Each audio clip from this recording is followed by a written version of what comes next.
I'm James Swinney, and here is your morning market brief. We first begin overseas with the major Asian Pacific markets continuing to trade lower overnight. This time with Japan's Nikkei 225 index falling 2.35%, posting its biggest weekly loss since November. Meanwhile, European markets, they are lower this morning, and U.S. stock futures, they were pointing towards a modestly higher open. After the bell, the Dow Jones right now on the upside, more than 78 points. Now we first begin in Cyprus as it failed to secure aid from Russia, and it has now been left to arrive by a deal with the EU by March 25th. At the same time, Cyprus agreed to spin off its Greek units of Cypriot banks, therefore removing one source of uncertainty as the island scrambled to avoid a financial meltdown.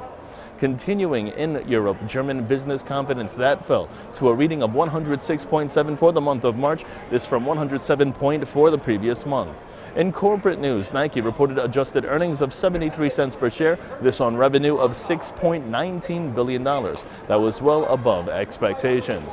And BP is repurchasing roughly $8 billion of its own shares. The company does plan to return the amount it invested in TNK BP to shareholders. BP's announcement does come after its October agreement to sell 50% stake in its venture with Rosneft.